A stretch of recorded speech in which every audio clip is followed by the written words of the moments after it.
Welcome to the Solitary GM YouTube channel.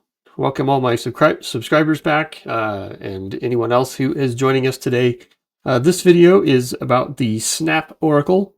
It's a nifty little Oracle that fits on a 3x5 index card. You can print it on one. I've done that a couple of times.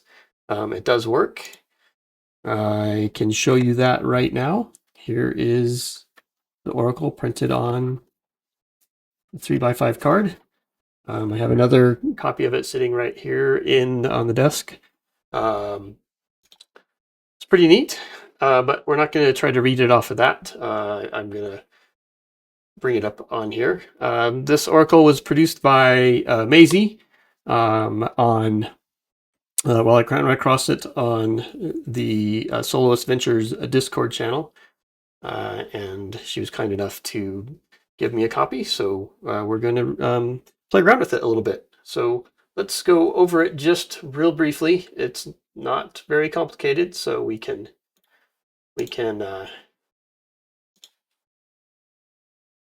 go through it. So the concept of this Oracle, you have a fate roll, which is a d20 and a d6. So you only need a d20 and a d6 for this entire Oracle. And this is what we have, a d20 and a d6 right here underneath the image of the index card. Anyway, you decide if you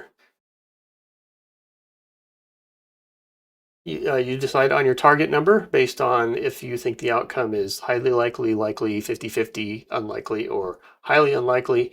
Your d20 is the one that needs to meet or beat that target number. If you get a natural 20, it's an exceptional yes.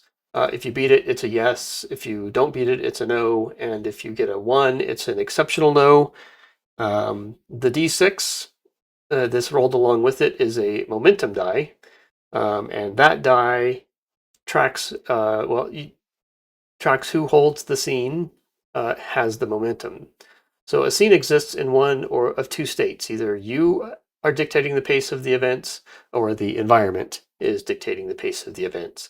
If you're in control of the scene, a twist will trigger on the d6 if it lands on a 1. However, if the scene is in control, then a twist will trigger on the d6 if it lands on a 1, a 2, or a 3. If a twist occurs, you roll the d6 and the d20 again to immediately determine which narrative element is impacted. So the d20 will tell you which, from this chart here, which narrative element is impacted, and that will then guide you in what to, well, you just roll the d20 for this one. Anyway, that will tell you what you need to act the twist on. And then the other piece of it is you log on your sheet or where you're playing 2 columns, one for plots, one for figures. As you add them chronologically as they appear in your game. If you get a twist and you roll one of these things, such as the active plot, then you would go starting at the top. If there's 6 or fewer entries, you would just roll a d6, and then counting down from the top, 1, 2, 3, 4, 5. That would be the plot item that the twist is activated on. If you have more than 6 entries, then you would roll a d20. And you would, if you have like, say, 15 entries and you roll an 18, then what you would do is you'd count all the way down to 15 and then start back at the top and count 1, 2, 3 to 18. And then that would be the plot that you would operate on. Figures, if you get active figure, works much the same way. Plots consist of open objectives, active mysteries, and ongoing situations. Figures are non-player characters, rivals, factions that are currently active in the story. And then on the flip side of the index card, we have action and descriptor tables. So once we know who or what is involved, we can grab both dice and roll them again to get our creative prompts from each table to help us figure out what the twist might entail. And as a side note, to get this adventure that we're going to run through and see how this works, I just rolled a action and a descriptor in advance, and it's kind of humorous what came out. I'll get to that in a second, but you roll the d20, and there's 20 options here, and then you roll a d6 with it, and then there's 6 options on each of the rows. So you would, if you roll a 7 and a 4, you would go to number 7 and go over here to number 4, and you'd have capture. And then you roll again for the description, same type of table. There's 20 entries. There's 6 words on each entry. So you roll twice, once for the action, once for the descriptor. So our scene opened up by rolling on this table, these 2 tables, and we got a 2 on the d20 and a 3 on the d6, and our action is begin. And then we rolled on the descriptor table, and we got, which one did we get? I think it was a 7. Nope. A 9. We got a 9 on the d20 and a 3 on the d6, and we got new. So at the beginning of our adventure, we got begin and new, which was humorous because, of course, it is. We're just starting. But I thought about that for a bit before I started this video, and I did come up with an idea. We'll see how it goes. So let's put this in the background and let's get started. So here we go. So I wrote begin anew as my prompts up here. I have my columns for figures, my columns for plots right over here. Figures, plots, begin anew is up there. And I started with a little bit of a narrative for how this is going to begin. So I'll read that and then we'll go and then we'll continue. I arrived at my new job feeling a bit unsettled due to the fact that I was hired immediately. There was no interview. My job is to aid in restocking and organizing books and other duties in service to Mr. Avius.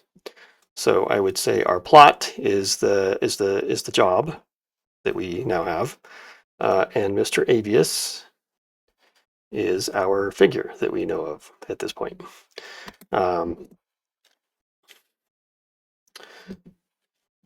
So now we probably need to figure out what to do next. So the way we will do that is we will ask the Oracle a yes/no question and make a fate roll. So let's see, what will our yes/no question be? We know we have arrived at the job. We're feeling unsettled. We just got there. Is Mr. Avius available when we get there? Yes or no? I think that seems likely, at least. So we'll make that a fairly low target roll. Here we go. We got a 4, so that means he's not available, apparently. Let's see. Now we need to decide if the scene is in control or if I'm in control. I'm feeling unsettled. I'm in a new place. I really don't think I'm in control of the scene. I think the scene is in control. And a 3 would mean we have a twist. So let's see what we do with the twist. So we roll another d20 to see if it's the figure or if it's the plot that is the twist. So here we go. That's the wrong die.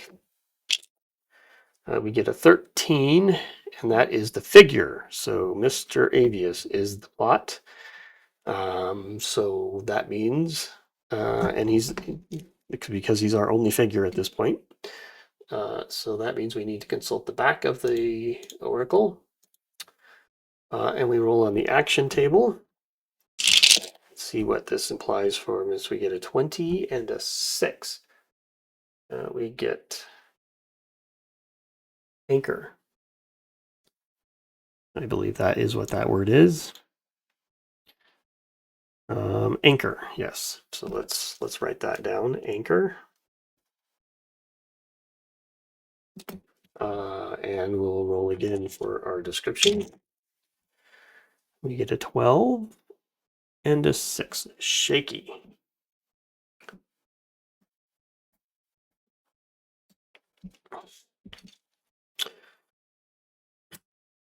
All right, so let's think about that for just a moment. So we don't really know who this Mr. Avius is at this point, and there's been a twist. He's not available when we got there, and it's his library and his place of business or home or wherever this is. Um, so he's the anchor of that, I think, is good, but he's feeling a little shaky. Maybe he's a little nervous about his hire as well. And that could be. Yeah, let's see. Let's see if that's the case. I think that would be a good thing. Is Mr. Avius nervous about the fact he's hired this individual for this position? So here we go. I think that is about a 50-50. I really don't have a feeling on that. And we get a 13, which we needed an 11. So yes, he is feeling a little nervous about the hiring. So Mr. Avius, and we didn't get a twist. So we'll just go with this. Mr. Avius is feeling nervous about the new hire. So that's probably why he's not available. I'm going to guess. He's probably hiding up and I kind of view this as like a tower that he's in. So he's maybe up higher in the tower. So he is higher in the tower. So okay. I think that's good for there. Again, my handwriting is disastrous, so I apologize, but I can read it, which is mainly the big point of this. Not an artist, so don't expect a lot of artwork. I might throw some stick figures in once in a while, but that would be that. Let's see. So we have just arrived. We expected to see somebody. He's not there. I think probably what we would do next is call out and see if he is here. So I will holler out, and I will say in a bit of a shaky voice, Mr. Avius?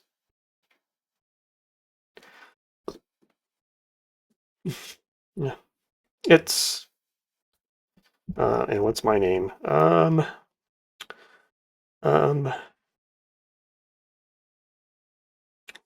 what's a good name for me? Let's go with I think I'm an L maybe. Lacrucius. Lacrucius. Yes. Okay. It's Lacrucius. All right. And does Mr. Avius hear us? Is probably the next good question. Yes, even if it was highly unlikely, he has definitely heard us, and there's no twist. So, uh, um, but he's feeling nervous. So does he come down when he hears us? So let's make a note of that. Mr. Avius did hear us. Um, does he come down? I think it's likely he comes down. I mean, he's expecting the person. He hired them for some reason, so I think it's likely he would come down when he hears them. They have arrived, and he does indeed. Is he in? I think he is probably in control of the scene. We're not, and I think we'll take this role as in the viewpoint of Mr. Avius.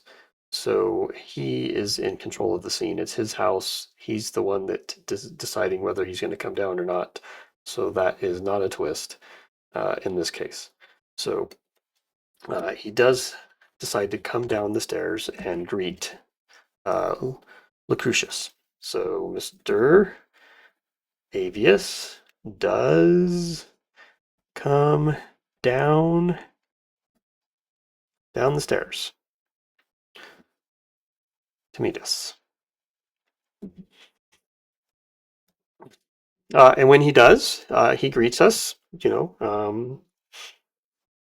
He probably bucks it up a little bit and tries to look like he's happy that the person arrived. Lucretius did arrive. So, he says something like, "Oh, yes,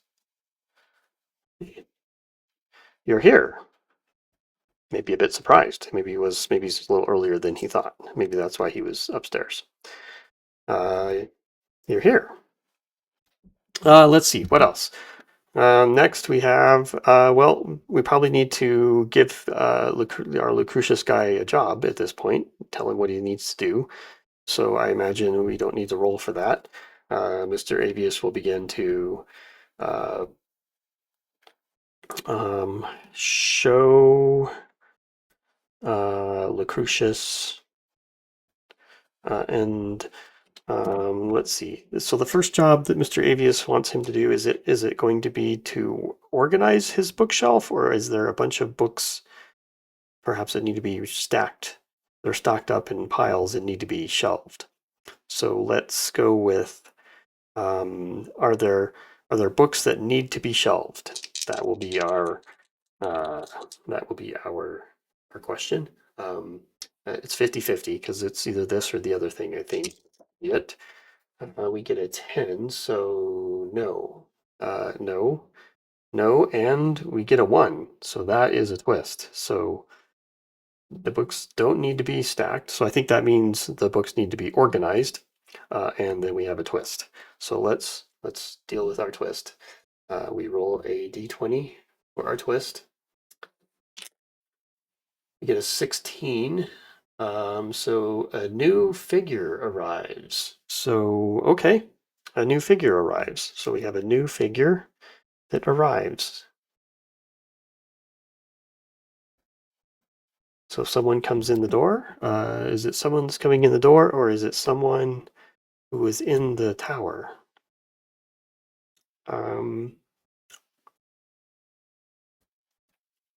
I think Mr. Avius lives alone, is kind of what I was thinking. So I believe this would have to be someone comes in that's unexpected. So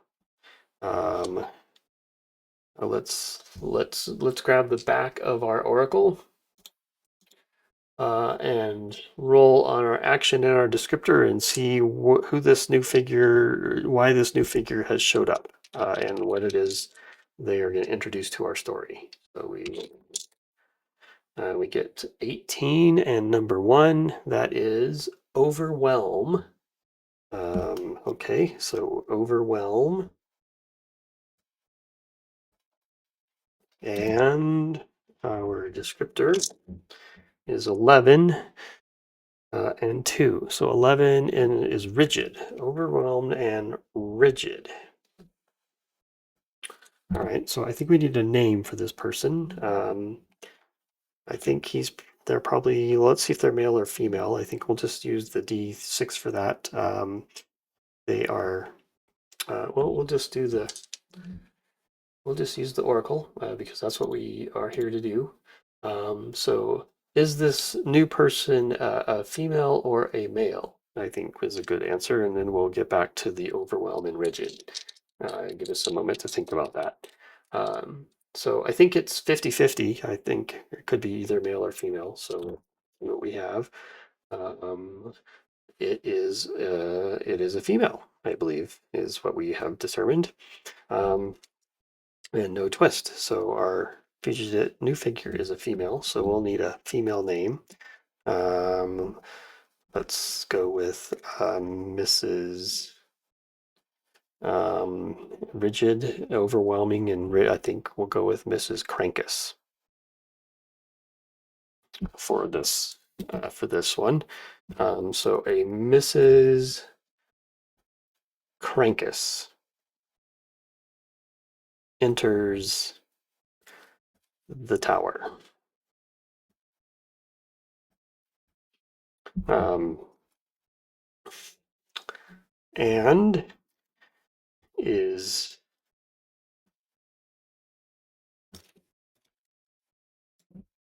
very animated and is upset with Mr. Avius. She is upset with Mr. Avius concerning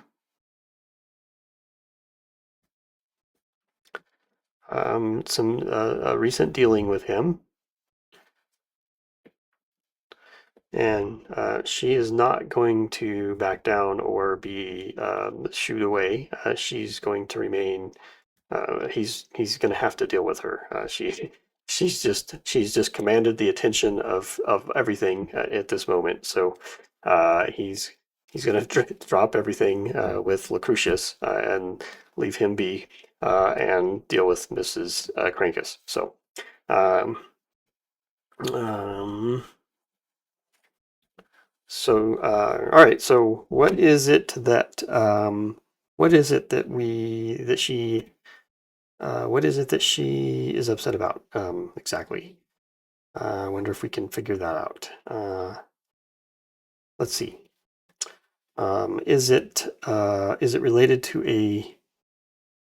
Is it related to a purchase? I think we'll ask that question. Is she upset related to a purchase? No. I think even better. Is this a personal matter? Is she upset with him in a personal? Is this a personal matter that she is upset about? And I think that is. Um, I don't really have any. I don't really know if that's likely or unlikely. So I'll just go with a 50-50 on that. And there we go. Yes. Yes, it's a personal matter. It was a personal matter.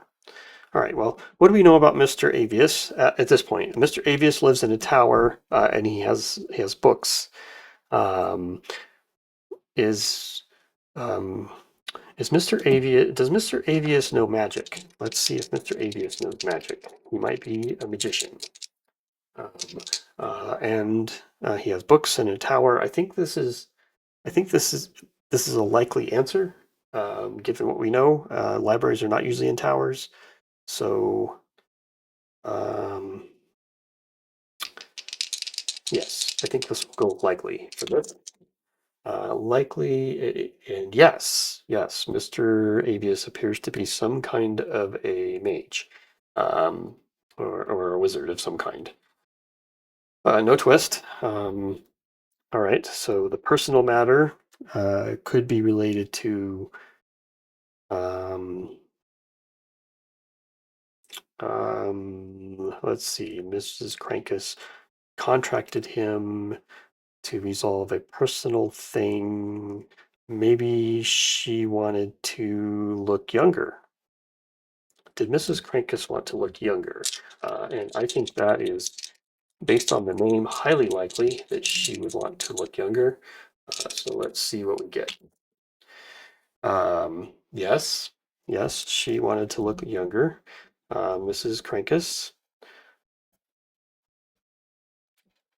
wanted to look younger.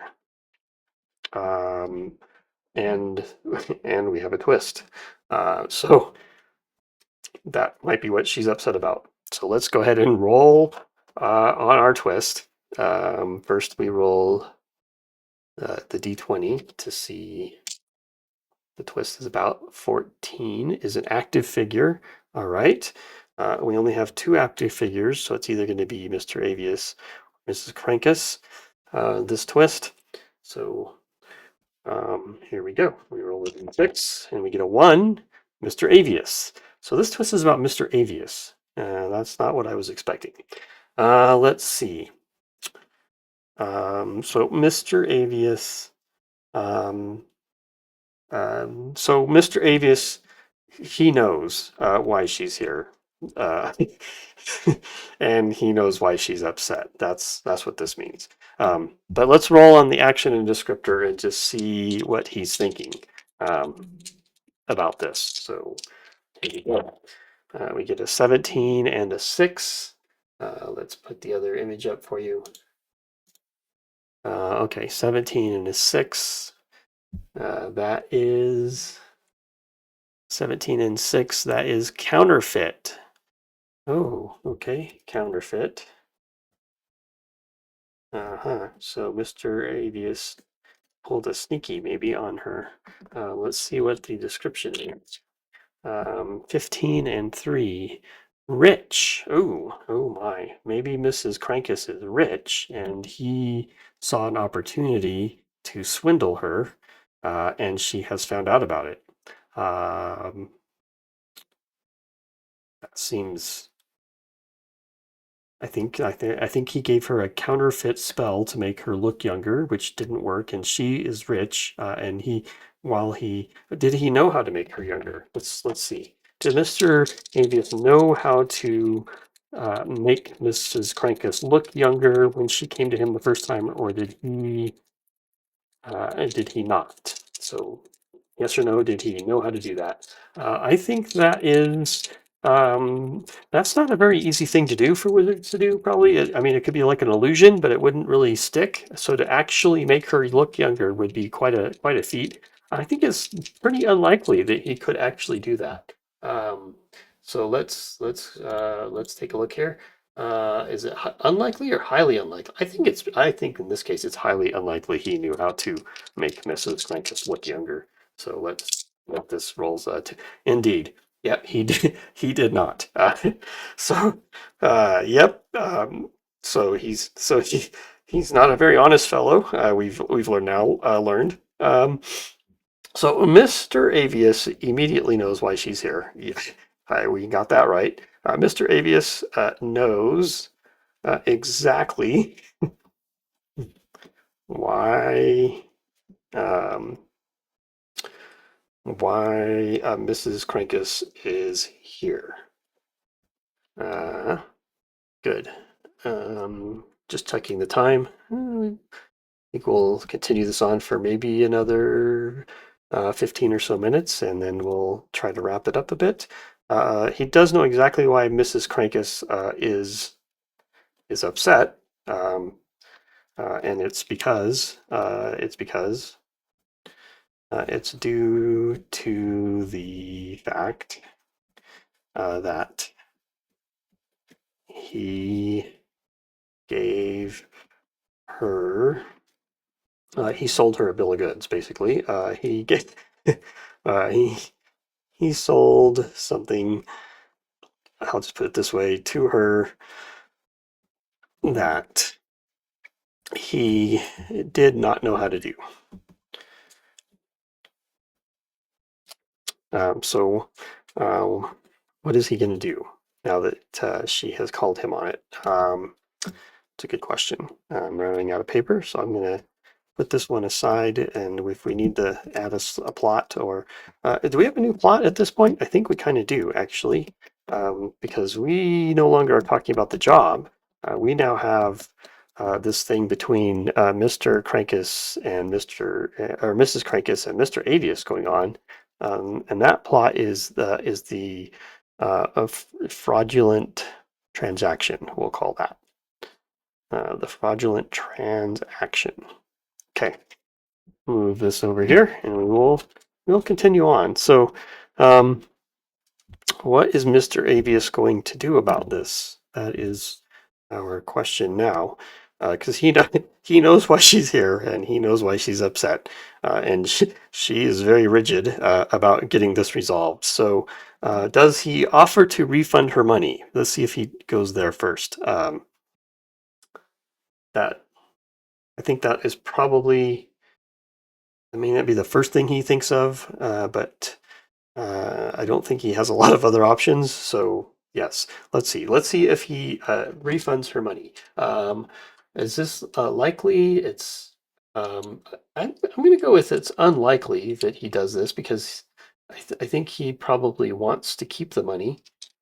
So we'll see if this happens, even if it's unlikely for him to do so.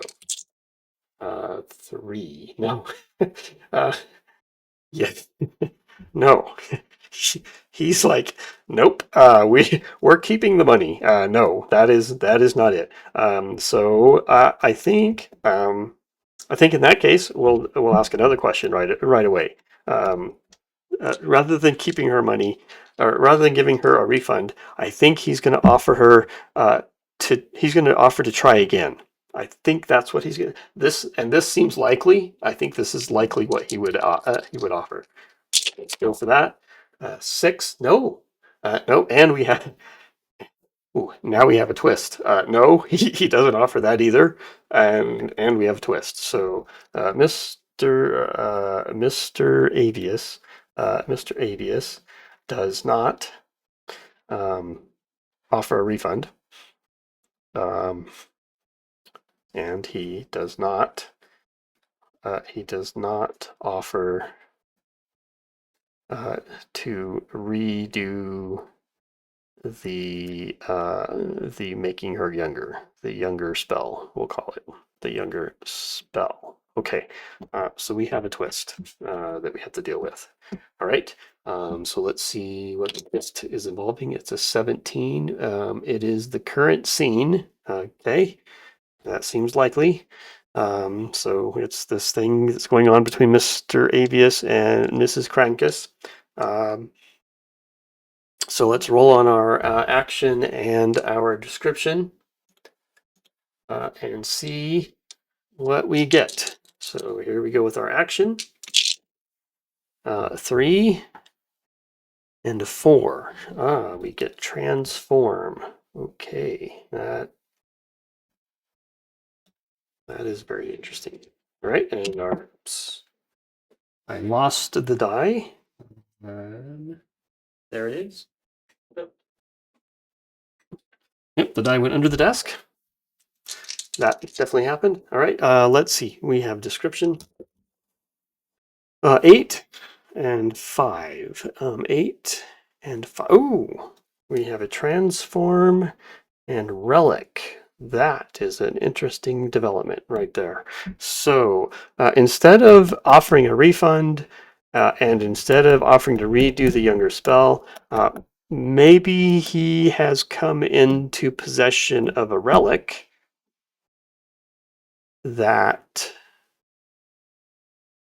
can transform, that can make her younger. I think maybe he has since she was in, he has since obtained this relic that can actually transform her looks and make her look younger. So I think that is why he has not offered to do either one of these things, because he has something new up his sleeve. But he might be wondering if she knows about it, and that's why she's here.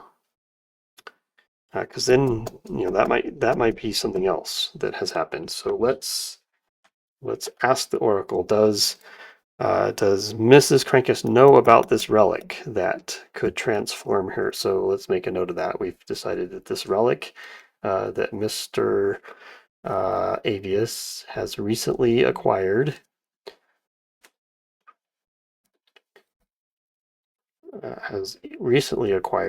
will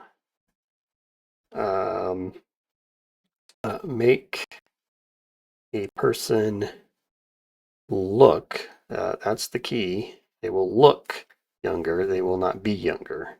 So they will, that that they're 72, they will still be 72. They will just look, maybe in their 40s. In fact, we should find out how much younger they could look. Maybe in a bit. Let's deal with our other question that we were thinking of. Mrs. Crankus. Did Mrs. Crankus know that Mr. Avius got this relic? And what do we think the likelihood of that is? Not sure. So again, we pull this up. We have likely is a 5 plus or a 9 plus for a likely 50-50, or if it's unlikely. Mrs. Crankus sounds like she might be a busybody and maybe be, you know, like the town gossip person. Just her attitude kind of makes me think that. So I think it's probably likely she did hear about his recent acquisition. Let's see if that is true. 9. Oh, likely. 9 plus. Yes. And not a twist. So, yes. Yes. Yes. Mrs. Crankus. Mrs. Crankus does know about this relic. So at this point, I think it's relative that we find out how much younger this relic might be able to make her, because this may not resolve as well as we think right off the bat. So we need a yes/no question that will help us answer that question. So this relic, how powerful is it? Is it let's do it this way. Will it make Mrs. Crankus look 20 years younger or more? I think that is a good question. If we were to use it on her, will it make her look 20 years younger? Okay, here we go. At 20 years, that's quite a change. It does say it's a relic. That implies it might be powerful. So I think we'll go 50-50 on this one. It might make her that young looking. We'll see. Um, yes. Yep. Yep. It's at least 20 years that she will look younger. So hopefully that'll be enough. Um, all right. So she does know about this relic. So let's look where we're at in our story. Mr. Avius does not offer. So where we left off, um, she came in very upset with Mr. Avius concerning her recent dealings with him, and it was a personal matter because it involved making her personally look younger, and he gave her a counterfeit spell because she's rich and he needed the money. Which probably factors into us getting hired. This thing too. He probably took some of this money to hire us. So this this will impact us as well. It's a good thing he's keeping the money. Mr. Avius knows. We determined he knew exactly why she was here, and so at this point, I think he is going to get her to shut up and get out of his establishment and get back to me and telling me what to do. I think I think he'll offer an offer to give her so we'll roll on that to make sure he's not trying to keep that for himself or something, and maybe it only has one use. Um, oh, Um, let's see if it only has one use first. So does this? It's a relic, so I would say it's not likely that it only has one use. So I'd say it's um, let's see. So does it have only one use? And that is uh, it's likely that it does have more than one use. So the question should be, does it have more than one use? And I think this is highly likely. I think it's likely. I think it's likely that it has more than one use. It is a relic. All right, so here we go. 10 is higher than 9, so it does have more than one use. Okay, so that will make him more likely to use it on her. Good. And we didn't have a twist. So, okay, awesome. So now we're going to see if he's going to use it on her to resolve her issue. And I think based on that roll, it's highly likely that he's going to decide to do that. Let's see what it comes up with. Yes. Yes, he does. Okay, so I think we resolved this one. Mr. Avius tells Mrs. Crankus. Yeah, and I'll just ad-lib this a bit and move along here. So Mrs. Avius will tell Mrs. Crankus that Yes, yes, Mrs. Crankus, you're right.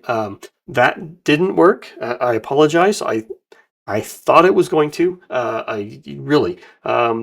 So I'm yes. He's a little flustered, of course. Caught off guard.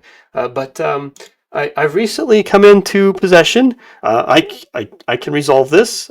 We can we can take care of this right away.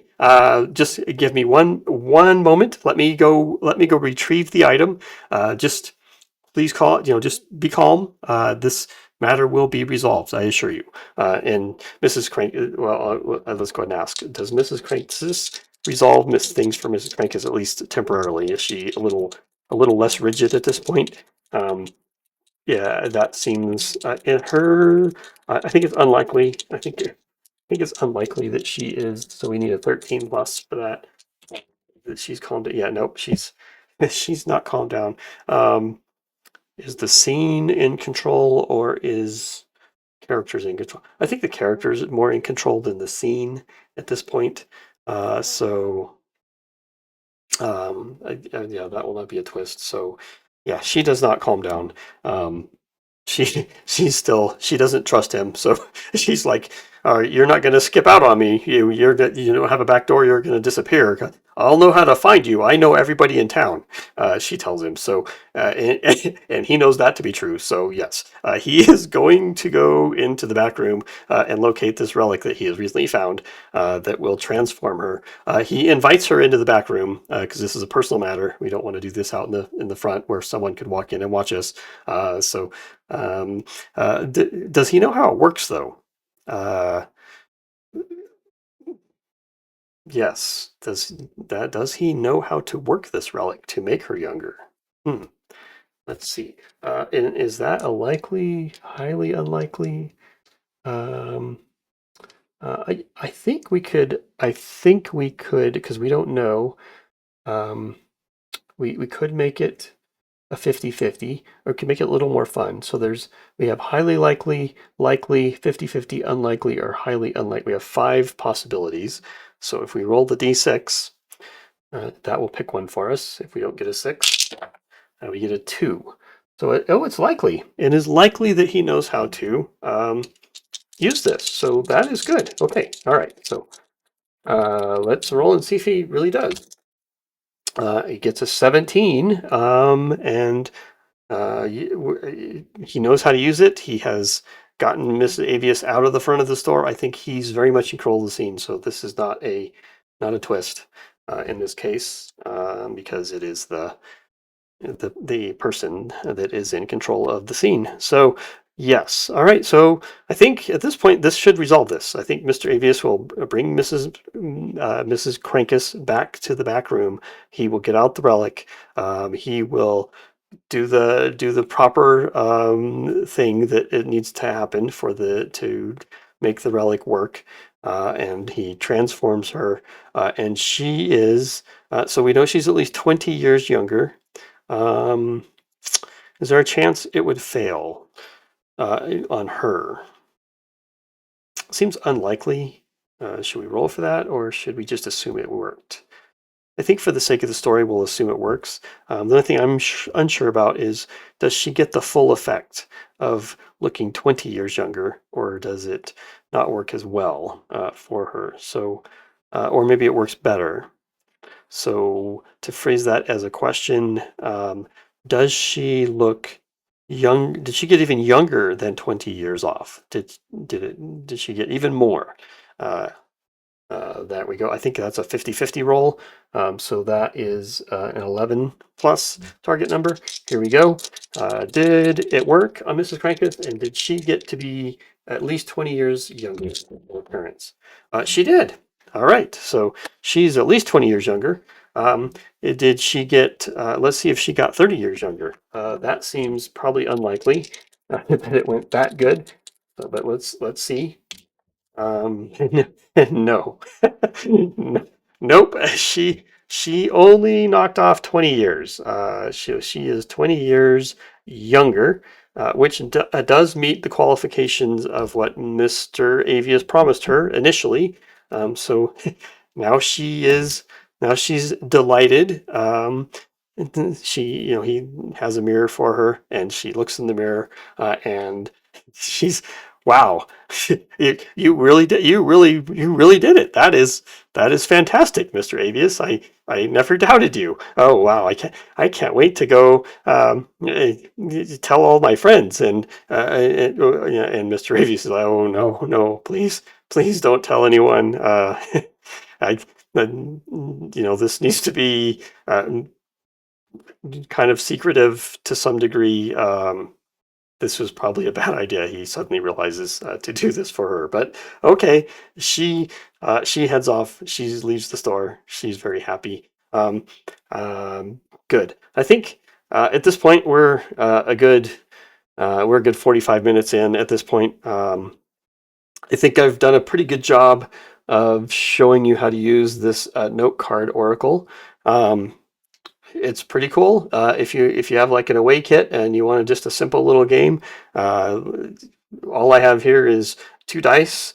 I have a dice roller. You wouldn't have to have that. You could just bring the dice, the note card, some paper and a pencil. Which the hotel you might be in would have a little notepad and a pen usually. So even if you forget that, you have everything you need to play a game. And I think that is really cool. So in the description, I have a link to the itch.io link to where you can get a copy of this oracle, with a donation, perhaps to Mazie for her amazing work. The layout of this, I mean, all this information on just an index card is pretty awesome. I do think. So yeah, do give her some support. That would be appreciative. If you like this video, subscribe for more content like this. I've got an active Ruthless Heavens Boundless Fate campaign that I've just got started. I'm kind of introducing the rules, and I'm making that game more accessible to people who are a little scared of it. That is the goal of that particular series. So yes, check out that if you'd like. If give this a like, comment. Let us know how you like this, or how you like the Oracle. Did it was this entertaining? I hope it was a little bit entertaining. And do you have any comments or any thoughts? Maybe I should have done something differently. Go ahead and comment about that. I'd love to get into a discussion about that if you like. And yeah, I think for this, I think it's done. I think we will just stop right here. I had a fun time with this. I will try to move us over here to our ending screen. And yes, thank you for watching. Thank you for subscribing, and commenting, and all that fun stuff. For more exciting content, where I throw my dice under the table and have to go scrounging for it, or other odd features of that nature, please do join in and have some fun with us. And with that, sayonara. See ya.